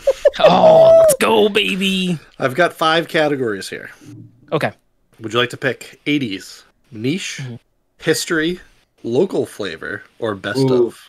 Damn, that's a lot of good categories right there. It's a lot of good categories, but I love this niche thing we've got going on. So I think Well, I think it's going to be the opposite of niche. So that's what the. I don't care. I just like the category. You're picking that category? I'm picking niche. Give me a number 1 through 4. 1. We are going to watch They Came Together. Never heard of it. We looked this up, dude. Is it? You did? Yeah. You know what film? Oh, that's right. Okay, yeah, I do remember this now. Okay, it is available. It's available to watch on Peacock. It's available on the CW. All right, All right, I don't. I'm sure whatever you looked up is not the movie. Is it a Paul Rudd film? It is a Paul Rudd film. Okay, I didn't look at anything else there. I just saw PaulDd and Amy Poehler. That's the first. All right. That joke. I don't know anything about the plot. I don't know anything about anything else. I didn't read anything. I didn't look.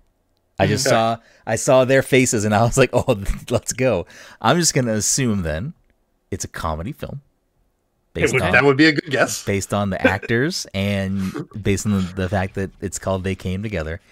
Mm-hmm. And I really want to not take the easy road out and assume that it has anything to do with sex, because it probably doesn't. Or maybe it did. I don't know. No, yeah. Oh, you're trying to take a guess at the plot? Yeah, I'm trying to. Yeah, we need to do this more. Okay. I feel like we forget to do it all the time. All right, real quick. Do you want me to give you any more information about this film? Yes. Wait, I want to know what made you pick this movie out of everything else.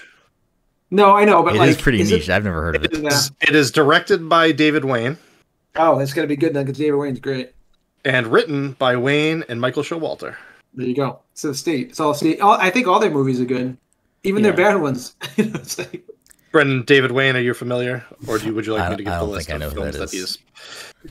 He is the director. He is The State. He is Wet Hot American Summer. He is Role Models. He is Wanderlust.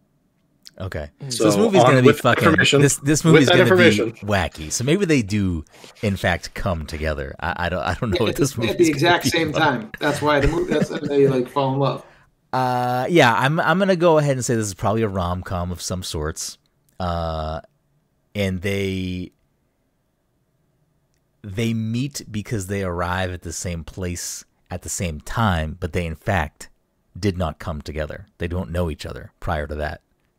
But that's that's the connective tissue for their relationship, setting things off. They arrive at the same time to some gathering, and then things flourish. Paul Rudd probably walks in. Paul Rudd probably walks in at some point. Terrible. Paul Rudd probably walks in at some point and says, "Who beefed?" You know, that's a Wet Hot Americans. I slap at a base. The tagline to the film is, "He came, she came, they both came." Yeah, I don't know what this fucking movie's about. I'm sorry. Probably not. Imagine it ended up just being a hardcore pornography. Yeah, it's Zach and Miri make a porno. Yeah. Paul Rudd, Amy Poehler, Kobe Smulders, Chris Maloney, Bill Hader, Ellie Kempner. I'm a big Chris Maloney. Ed Helms. I do, before we stay on this too long, I do now. Mike, what would have been your second pick outside of niche? What were the what categories? If I stick to the rest of the list, though? Oh, all right, yeah, then yeah, keep it. Do your thing. Okay. No, you can pick another one if you want. Well, yeah, what were the other categories? It was 80s, local flavor. History, local flavor. Oh, 80s. I want to know 80s. I want to know. Wait, what was the last one? Best of. I probably would have gone 80s. Right. I knew you would have picked 80s. 1 through 4. I would have too. You know one of the films. To be fair, you know at least like a half a dozen of the films in this, because we talked about it over the last few days. We talked about this earlier. Okay. So wait, did you know you were getting a game, Mike? I knew he was making a game. I didn't know he was I told him I was making a game for you.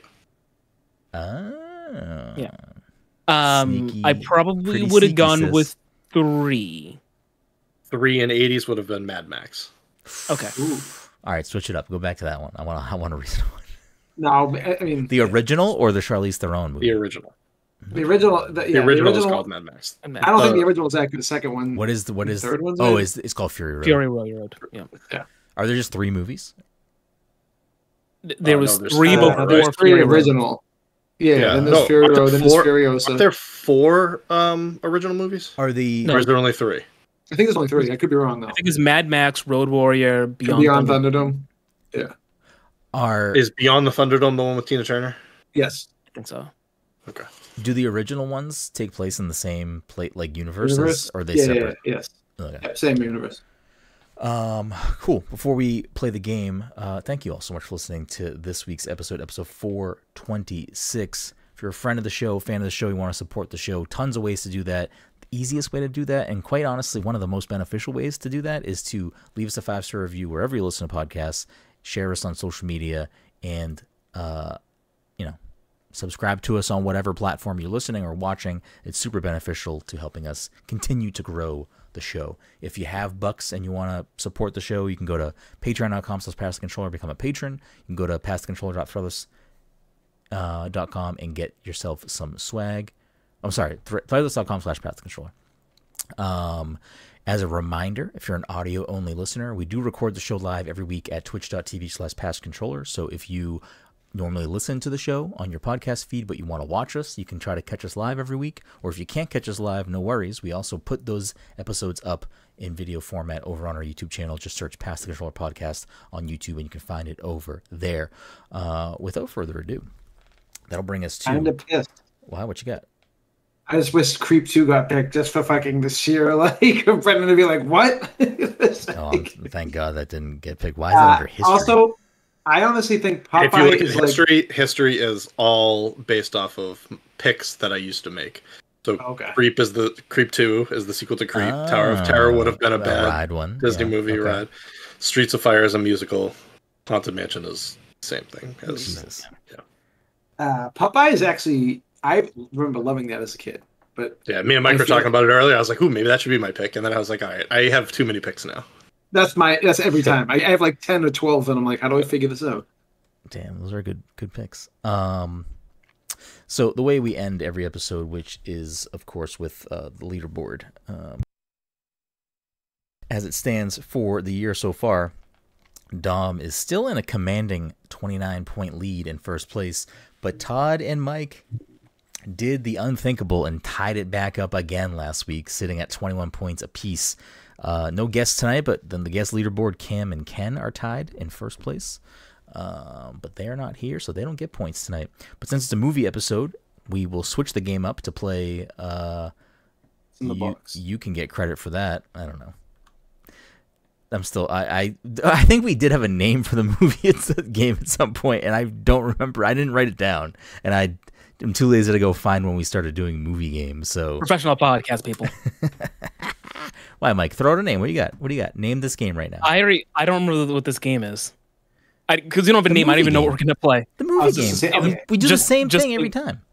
Oh, we don't have like a different one for movies? The name of it was, why don't you tell me the movie? Well, I mean, I know we do the one where you start giving out clues. Do we have like a different movie game that we play too, or is it just the one?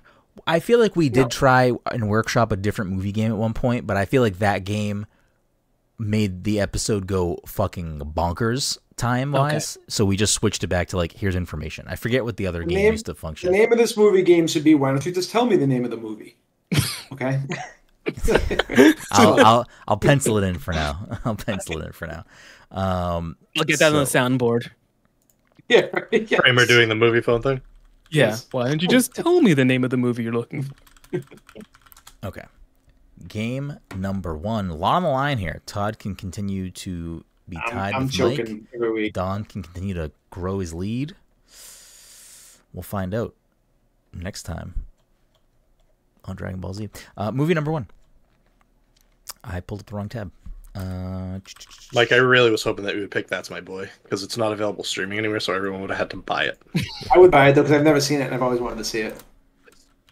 Please, Todd, watch it in your own time. Don't drag me into this. Why is it not good? Movie number 1. It's funny how bad it is. Oh, really? This... Oh, whoops, I need the... Wait, was Madam Web not on your list of things? No. Oh, that's disappointing. I need the date of this film, sorry. Okay. This 2024 film has a tomato meter of 54% and an audience score of 91%. Right. So it's Kong versus Godzilla, the New Empire. It is. I didn't know the full name, though. Mike gets the point. I didn't know. I knew Mike was right. I knew it immediately, and because I knew I looked up that movie and was shocked at how high the audience was because I thought the movie was straight garbage. I was in my head. I was going, "Oh God, what was the name of the Godzilla movie and what was the name of the Ghostbusters movie?" Because when he started, Frozen I knew it was Godzilla. I knew it was Godzilla. I didn't even think about Ghostbusters, and because I knew the audience. Well, I want to get the tagline right because I didn't want to call it because spoiler alert for that movie. The evil monkey has a dinosaur that shoots ice. Scar. So yeah. Scar has a nice dinosaur. So it could have been called the Frozen Empire. All right. I knew it. I fucking knew it. God damn it. You didn't fucking know it. You did. I need to know the full title. I would have said because I would have said title. I would have said Godzilla versus Kong, and then you would have been like, "What?" And then Mike would be like, "Godzilla versus Kong, Frozen Empire." New Empire. Need the full title of all these movies. Movie number 2. This 2016 film clocks in an hour. Incorrect. In Godzilla. An hour and 46 minutes. Godzilla King of the Monsters. No. Rotten Tomatoes has a 98% tomato meter and a 94% audience score. Did you say what? Yeah, what was rated? I know you said 2016. Not yet. We'll get there. 2016. Hour 57. Sorry, hour 46. Hour 46. Oh, that changes everything. Very different numbers.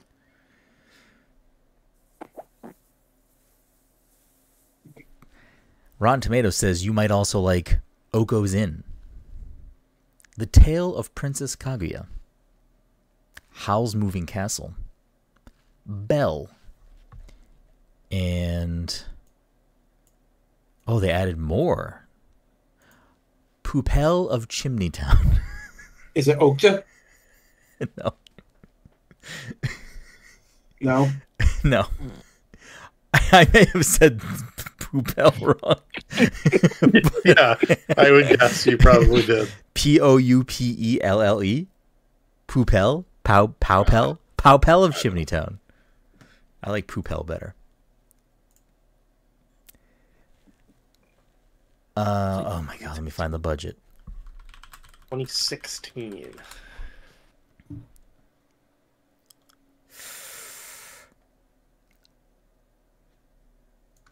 Hold on, sorry, this budget is not popping I up. nailed that guess, to be honest with you.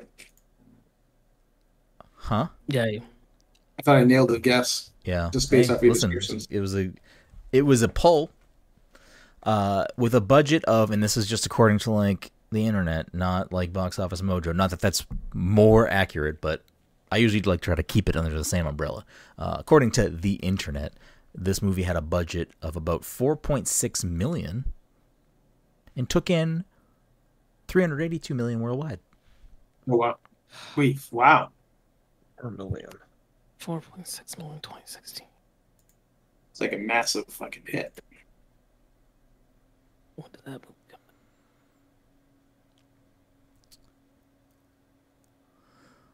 in? Let's see what we got here. Let's take a peek. Or I guess we can start here. Let me go in.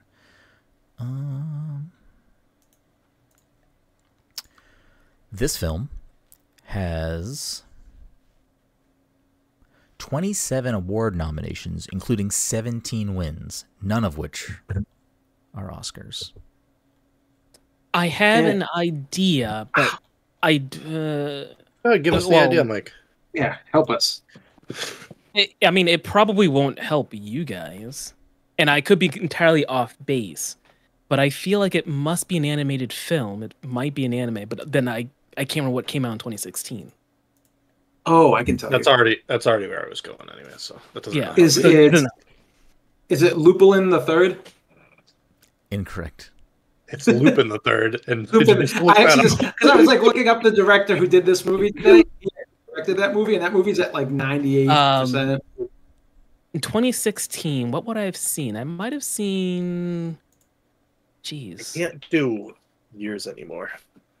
Yeah. I can't remember what that movie was even called. Like My Hero Academia 2 Heroes.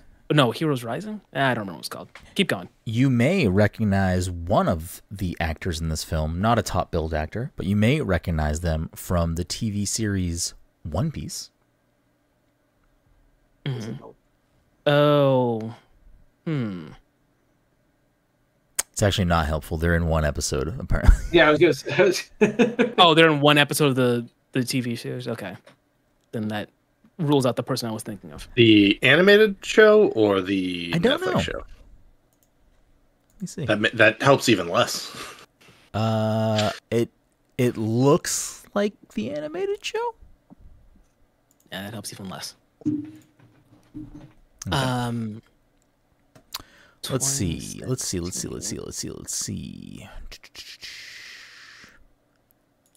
I probably would have seen.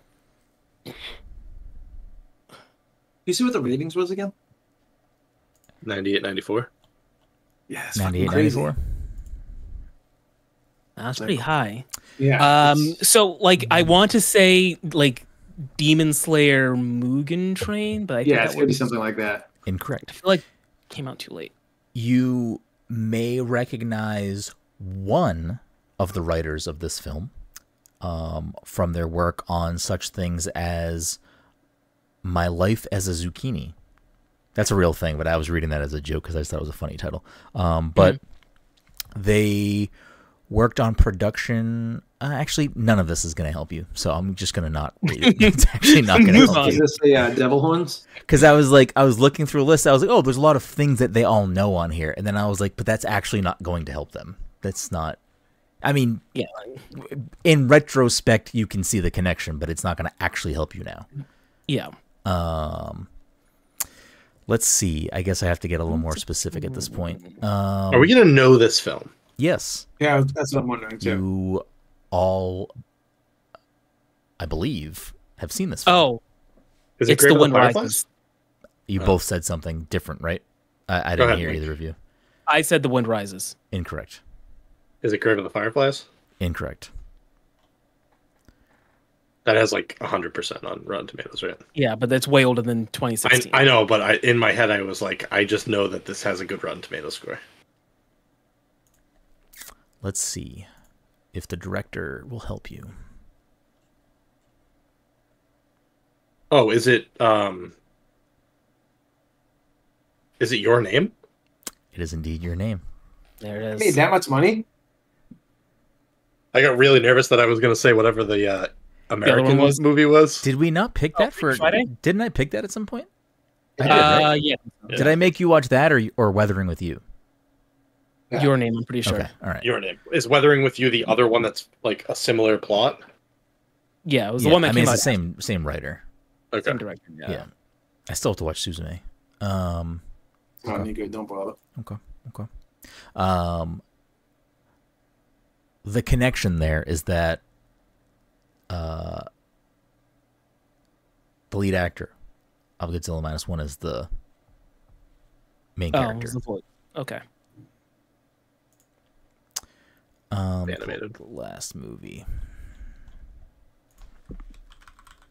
I'm just glad I got a point this week because I didn't think I was going to pull that one out. No, you earned it. Todd, once again, sleep at the wheel, but, still anybody. Yeah, I mean, there's movies I despise. Yeah, I didn't think. I was kind of hoping it was Shin Godzilla so I could just get my point out of the way. Yeah, right. All right. Final movie.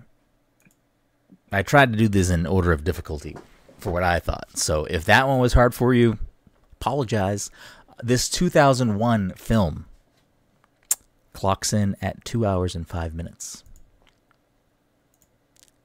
Rotten Tomatoes has this at the Godzilla double-double, 96. Well, that's the same number. I think Godzilla was 98, right? Yeah, Godzilla was 98. So a double 96 on Rotten Tomatoes. 2001, you said? Yeah. Yes. Okay. Rotten Tomatoes says you may also enjoy Song of the Sea, Wolf Walkers, The Lord of the Rings, The Ant Bully, and Howl's Moving Castle. Song of the Sea. What is it? Oh.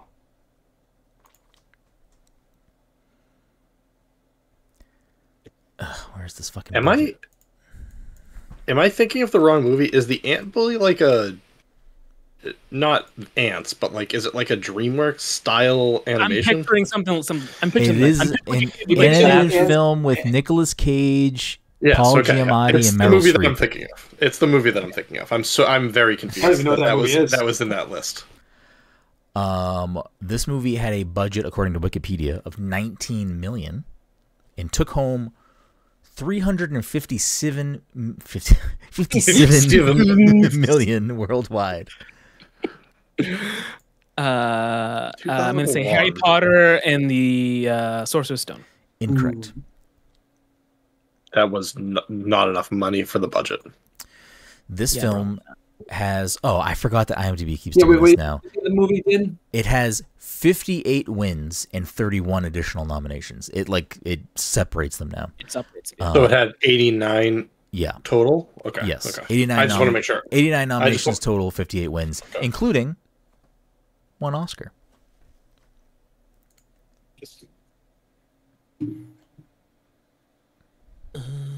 Did we say what it was rated? Nope. 2001, 96, 96. 2001.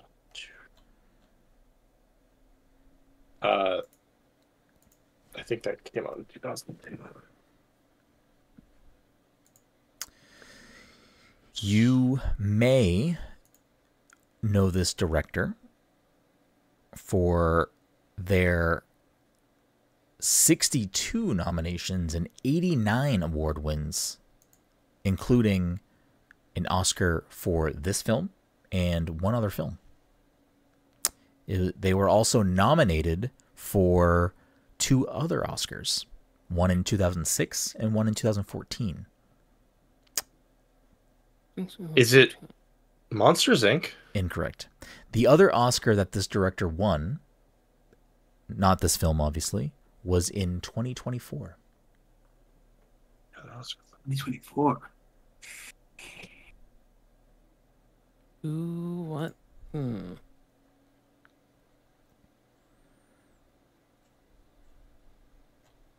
Fuck. Oh, I can't remember who won this year. Yeah, me neither. What came out last year?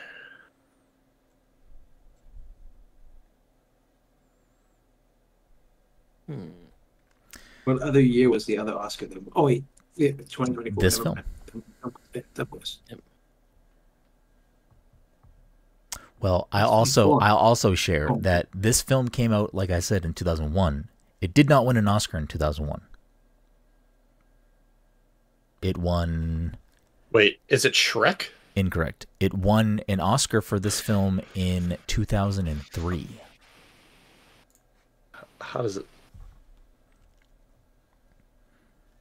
Did they... I'm just confused. Yeah. I didn't know where. Did it get like re-released or something and never got like? Did the Oscars get canceled in 2002 because of 9/11? No, yeah, that's what I would think. There must be a reason because Brenden just started saying "Do you?" I mean, do you want me to give you the reason why it's not? Do you? Yeah, sure. I have to look it up then. Oh, then never mind. Then never mind. I thought you knew the reason. I thought you. I'm just assuming. I'm assuming there is a reason why. What? And the reason is you.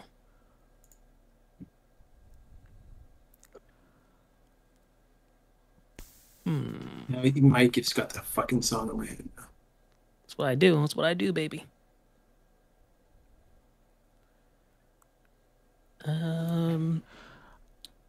2001.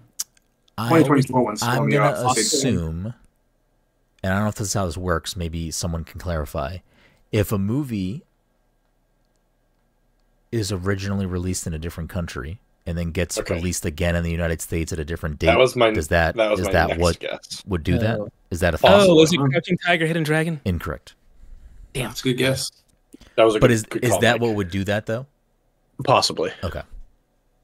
So I don't want to spend a bunch of time reading the reason why, but it did come out in the U.S. in 2002. Is it My Neighbor Totoro? Incorrect. that's a good guess. Rotten Tomatoes says, critic consensus. This film is a dazzling, enchanting, and gorgeously drawn fairy tale that will leave viewers a little more curious and fascinated by the world around them.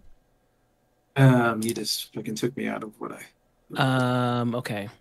No, I'm still right there. No, I'm way off now. Let's see, which ones can I throw out? 2001. 2001. Is it I'm Howl's pretty Moving sure Castle? Rotten Tomatoes says you may also like this film, Howl's Moving Castle. Howl's Moving Castle. I forgot you'd said that earlier. Okay, so then I can go with Kiki's Delivery Service. Incorrect. What was that? Is it Grave of the Fireflies? Incorrect. Princess Mononoke. Incorrect. Ponyo? Incorrect. Mike, you're next. I got nothing. You guys got nothing from me. What was it? Porco Rosso? It might be Porco Rosso. It's Porco Rosso, right? Yeah. Yes. Oh, I got it. It's Spirited Away, baby. It is indeed Spirited Away. Yeah. Did you look that up, Todd? How did you just pull that out? You don't know what that movie is, do you? What do you mean? I don't. That's like the only movie I know from that fucking guy, off the top of my head. I'm surprised that you guys couldn't get there. It won an Oscar. I know. And The Boy and the Heron won an Oscar this year. What did he win in 2024? The Boy and the Heron. The Boy and the Heron. Oh. What did he win for that? I couldn't come up with which movie had won this year.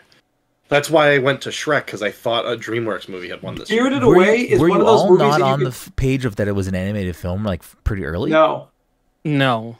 I was thinking. Yeah, that's why when I had said beautifully drawn, and Todd was like, "Oh, that just threw me way off." I was like, "How is no one picking up animed films for this whole reason?" Wasn't I saying animated films for most of the time? I think you were too. You know what's so funny is I like the Spirited Away cover art I can picture, and I will never watch that movie. I just refuse to. After watching these movies you guys have recommended for me from those guys, I would never watch another one. When you say from those guys, I want to be clear that we have watched movies from other people. Grave of Fireflies is the same person though, is it? It's from Studio Ghibli, but I don't think it's a Miyazaki film. I think it might be his brother actually, or someone close to him. But I don't think it's a Miyazaki film. The Wind Rises is a Miyazaki film, I believe. Your Name is a Shinkai film. Had nothing to do with Ghibli. What other animated films have we watched, Mike? I think that's it. Great. Ghost in the Shell. That's about it. Oh, yeah. Well, also not that. I mean, no, it was a Miyazaki film. Grave of the Fireflies is? No, Spirited Away. Yeah. Did you say I know that. I couldn't remember if Grave of the Fireflies. What did he win in 2024 though? For what was the Boy and the Heron? The Boy and the Heron. No, I'm saying for animation. Was it? I'm assuming it's for animated film. It was best animated feature film. Yes. Yes, and that was the whole thing. Is I couldn't remember what had come out last year. I had Boy and the Heron on the list. I feel like there was another animated movie that was better than that. I kept thinking last year was. Seen it. How can you say it's better than a movie you haven't seen? Oh, Across the Spider-Verse. You're not going to convince me that it's better than Across the Spider-Verse. I kept thinking that last year was Puss in Boots for some reason, and that was probably 3 years ago at this point. Last year, no. I mean, for Oscar nominations last year, it was Boy and the Heron, which won Nimona, Across the Spider-Verse, Elemental, and Robot Dreams. Listen, I love Spider-Verse. I haven't watched Boy and the Heron yet, but I don't know. I can have a better opinion when I watch Boy and the Heron. Honestly, Nimona was fucking great. I've heard good things about Nimona. It's on Netflix, right? It's a Netflix movie? Yeah, it's on Netflix. I don't know what Robot Dreams is. I don't either. And it wasn't Elemental bad? No, it was good. It just performed really bad. I didn't like it at all. But yeah, I get it wasn't a bad movie. Oh yeah, I wanted to see if Grave of the Fireflies was a Miyazaki film. I don't think it is. Actually, I'm gonna have the fucking Blu-ray right here. It was not. Takahata? Yeah. I think it still might have been under Ghibli in some regard. Oh no, it's Toho. Or it's distributed by Toho. I don't... Production Studio Ghibli. Okay, yeah. I thought Ghibli was involved in some way, but I didn't think that Miyazaki had his name attached to it in a direct way. Yeah, I don't know. I mean, you probably like Spirited Away, Todd. I actually think it's kind of whatever. Do you have an opinion on Spirited Away, Mike? No, but I also can't remember if I've ever actually sat down and watched it. I did. I feel like that's the one you hear about the most. Like when anyone It's an talks Oscar-winning about film. Well, no, besides like the Oscar, I'm talking about like people. Like I mean, you people guys like that, the movie. It's not a bad movie. I just like I personally like other Ghibli films. Like if we're just specifically talking about Ghibli films, I'm not gonna just put it What is against it with animation. like Ghibli style that like people are drawn to? Like what is it that like? What's the Disney style that people are drawn to? I see. Like I'm very hit or miss with Disney, so I don't really like. All right, you'd probably be hit or miss with Ghibli too. I mean, But it's is just it more it's just like- like it's just a studio of people that are the making story animated itself films. is just really good, and the animation is it. I mean, I think that I think the animation is like world class. There's a reason why in the early 2000s, Walt Disney like purchased the rights to distribute their they purchased the rights to distribute their movies outside of Japan. I don't know if they had the whole world, but they definitely had at least North America. I don't think they have that anymore though. But They do not. Ghibli films aren't on Disney Plus either, right? Correct. That sucks for them. That probably would have been a. They were on Max. were? They They're they're not on on Max Max now. anymore. I don't think they are anymore. No, I think they are. I don't know. I could have sworn. I feel like I went to could've look for sworn- something recently and it I wasn't there. could have Maybe they sworn still are there. I could have sworn I just looked up to see like when will The Boy and the Heron be streaming because I was going to buy it, and it said it should hit Max soon. Perfect. Yeah, I would rather just stream it. Yeah, Ghibli is a brand spotlight on Max. I mean, a lot of Ghibli stuff. I mean, I don't know. Some of it's, you know, some of the films have like. I mean, you watched Grave of the Fireflies. That's a very heavy toned film. Like some of their films have like heavier tones. Spirited Away is not a bad movie. I personally like. I'm not even made like a Princess Mononoke guy, but I probably like that over that. I like some of the like deeper cuts, like Nausicaa is probably one of my favorites. Do you have a favorite Ghibli, Mike?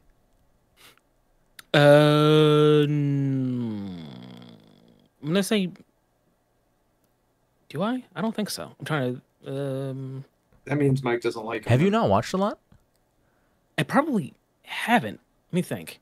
Did I actually sit down? I feel like I bought a bunch of them with the intention to sit down and watch them all the way through. Like I feel like I've seen parts, if not all, of Howl's Moving Castle, and I've seen parts of Spirit Away, maybe, and parts of Kiki's Delivery Service, but I don't remember sitting down and watching them all. But I do own a bunch of them. I just meant to go through them all. It's funny because Howl's is one of the few that I haven't watched, and that's like many people's top. And I've watched like way weirder ones before I've watched some of the bigger ones. Like I've watched Whisper of the Heart, The Cat Returns. Like I've watched some fucking real out there ones. Nausicaa's really good though. Spirited Away is not bad. I actually am meaning to rewatch Spirited Away at some point because I think I initially watched it as like with kind of a chip on my shoulder of like, this isn't fucking the best one. This is the Oscar one. This isn't the best one. I think I need to just watch it again. It has a lot of like very memorable visuals. Like it has like very memorable characters. Obviously, No Face.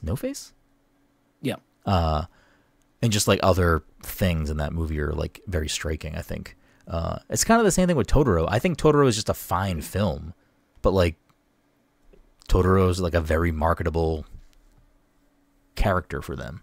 Totoro. Totoro also has like the mother dies, right? That's part of the plot there. Nah, I don't remember. Have you not seen Totoro, Mike? Totoro. Actually, Totoro I definitely haven't watched. Wow. I'm curious what you actually think of Totoro. You should watch it at some point. Report back. I hear it's like very like I don't want to say nothing happens, but I think it's very much like let's just hang out with a giant. Kind of. It is kind of that. It probably has like I know some people try to like make the Disney comparison to certain films. Theme. Yeah. Like Ponyo is like kind of like Little Mermaid in a lot of ways. That's what a lot of people kind of Ponyo like. I did see. I saw Ponyo in theaters. I like Ponyo. I saw Secret World of Arrietty in theaters. Was that good? I haven't watched that one. It's just the borrowers, man. I don't know what to tell you. The little people living in your house. Okay, all right. Fern Gully. Well, not quite, but yeah. Thumbelina. Yeah, it's closer. Anyways, we're just going off the rails now. We appreciate you. Thanks for listening to episode 426 of the Past Control Podcast. Until next time.